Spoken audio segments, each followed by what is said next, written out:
भले यूपीएससी के एग्जाम देने के लिए मिनिमम क्वालिफिकेशन जो रिक्वायर्ड है वो ग्रेजुएशन है, लेकिन इन 7 टाइप के लोगों को जो मैं आपके साथ डिस्कस करने वाला हूं इस सेशन में, उन्हें यूपीएससी के लिए तैयारी नहीं करनी चाहिए। सबसे पहले टाइप के लोग जो लॉन्ग टर्म अनसर्टेनिटी को हैंडल नहीं कर सकते, यानी जो लंबे टाइम तक पेशेंस नहीं रख सकते, क्योंकि आपको पता ही होगा लगभग 1.5 साल का समय लगता है एक आईएएस एग्जाम का पूरा साइकिल कंप्लीट होने में। चाहे इसमें प्रीलिम्स एग्जाम का पहला स्टेज हो, मेंस हो, फिर इंटरव्यू है, इन सब के बाद लगभग आपको 1.5 साल के अंतराल तक लगातार मेहनत करनी है, लगातार मोटिवेटेड रहना है, तब जाके आपको रिजल्ट मिलेगा। अगर आप लंबे टाइम तक स्ट्रेस को हैंडल नहीं कर सकते तो यूपीएससी आपके लिए नहीं है। क्यों? क्योंकि हो सकता है आप प्रीलिम्स में ही फेल हो जाएं, फिर आपको अगले 1 साल के बाद अगले प्रीलिम्स तक वेट करना है। यह ऐसा भी हो सकता है कि आपको 4 साल लग जाए यूपीएससी का प्रीलिम्स ही निकालने में। कई बार तो हो सकता है आप मेंस में ड्रॉप हो जाएं, आप इंटरव्यू में ड्रॉप हो जाएं, कुछ भी हो सकता है। इसीलिए जो लोग लॉन्ग टर्म अनसर्टेनिटी हैंडल नहीं कर सकते, उन्हें यूपीएससी के लिए तैयारी नहीं करनी चाहिए, क्योंकि उन्हें रीस्टार्ट करने में खुद को बड़ी प्रॉब्लम पेश आएगी। सेकंड टाइप के लोग हैं जिनके अंदर सेल्फ डिसिप्लिन नाम की चीज नहीं होती। आपको पता है सेल्फ डिसिप्लिन क्यों चाहिए? क्योंकि आपको डेली पढ़ना है, डेली पढ़ना है, हर वीक रिवीजन करना है, आपको लंबे अंतराल तक वेट नहीं करना, छोटे छोटे अंतरालों में खुद को टेस्ट करना है। आपको 6 से 8 घंटे कंसिस्टेंटली एक ही जगह, एक ही स्टडी टेबल पे लगभग 1 से 1.5 साल तक बैठे रहना है। आपको डिस्ट्रैक्शन नहीं होनी चाहिए। काफी सारी चीजें जिनसे हम इजीली डिस्ट्रैक्ट हो सकते हैं, आपको कंट्रोल भी करना है। आपको रील्स, ये सोशल मीडिया, इसमें ज्यादा इन्वॉल्व नहीं होना। तो अगर आप ऐसा कर सकते हैं, आप तैयार हैं सेल्फ डिसिप्लिन के लिए, तभी आपको तैयारी करनी चाहिए, नहीं तो ये एग्जाम आपको क्रश कर देगा। एक और चीज भी है, मैंने देखा है काफी लोग ऐसे होते हैं जो रेपुटेशन को टॉलरेट नहीं कर सकते। ये यूपीएससी है, ये आप चित्र देख रहे हैं किताब का, एक ही किताब को कई बार पढ़ा गया है, उसके बाद कहीं जाकर हमारे कॉन्सेप्ट्स क्लियर होते हैं, आने वाला क्वेश्चन हम आसानी से निकाल सकते हैं। हर बार आप चाहे अगर एक अटेम्प्ट में आपका ना हो, दूसरे अटेम्प्ट के लिए आप पढ़ रहे हैं, आपको एक ही किताबें पढ़नी है, आपको डेली एक ही चीज को रिवाइज करना है, सब कुछ सेम है। आप अगर रेपुटेशन नहीं कर सकते तो आपको इस एग्जाम में के लिए तैयारी नहीं करनी चाहिए। सेम नोट्स को 6 से 8 बार पढ़ना, सेम क्वेश्चन के पैटर्न्स को सॉल्व करना, इनफैक्ट सेम बुक्स पढ़ना, अगर आप बोर हो सकते हैं तो यूपीएससी नहीं है आपके लिए, यह आपके लिए टॉर्चर बन जाएगा। और सबसे महत्वपूर्ण बात, इन लोगों को तैयारी नहीं करनी चाहिए जो फाइनेंशियली इतने ज्यादा स्ट्रांग नहीं है, इंस्टेबिलिटी है बहुत ज्यादा। ऐसा मैं क्यों कह रहा हूं?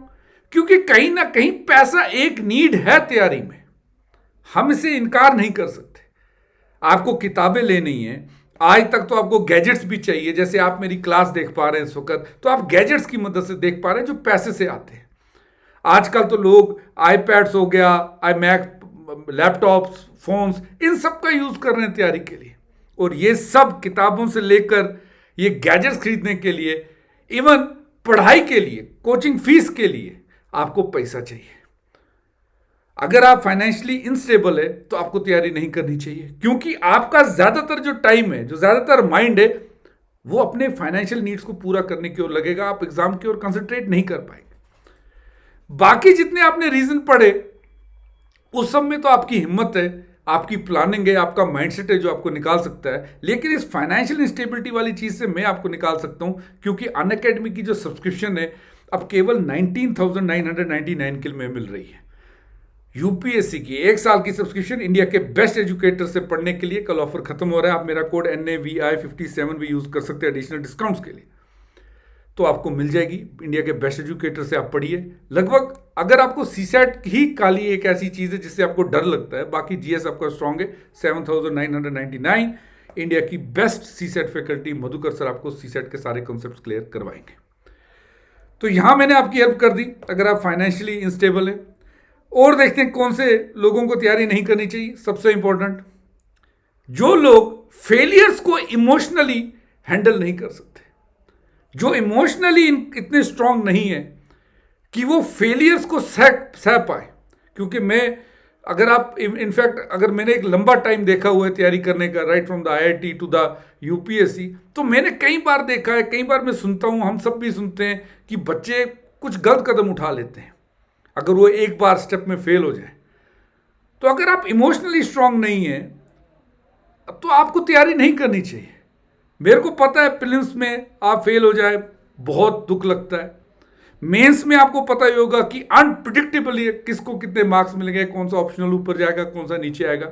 इवन इंटरव्यू बोर्ड, आप प्रीलिम्स मेंस क्लियर कर लीजिए, इंटरव्यू बोर्ड आपसे अगर खुश नहीं है उससे आप ड्रॉप हो सकते हैं। तो अगर आपको UPSC देना है, अच्छे से देना है, तो आपको इमोशनली बहुत ज्यादा स्ट्रांग होना पड़ेगा। क्योंकि आपको अगर एक बार सफलता ना मिले, 2 बार ना मिले, तो हमें अपनी लाइफ को रीस्टार्ट करना है। और रीस्टार्ट वही इंसान कर सकता है जो इमोशनली बहुत ज्यादा स्ट्रांग है।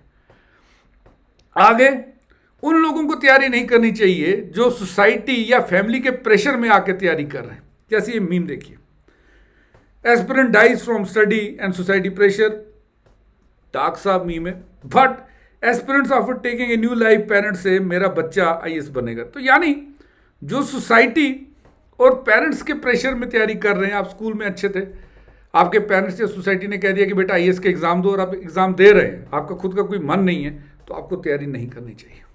क्यों नहीं करनी चाहिए? क्योंकि जिस चीज में आप अच्छे हैं, एक तो उससे आप बिल्कुल कनेक्शन आपका टूट जाएगा, दूसरा सोसाइटी को आप फेस नहीं कर पाएंगे रिजेक्शंस के बाद, क्योंकि आप तो हमेशा टॉप होते थे। ओके, सो अगर पापा ने बोला IAS बनेगा, लोग कहते हैं IAS प्रेस्टीज चाहिए, तो आप सर्वाइव ही नहीं कर पाएंगे। ये आपके अंदर से आवाज आनी चाहिए कि आपको करना है। उसके बाद वो लोग जो अपने कंफर्ट को सेक्रीफाइस नहीं कर सकते।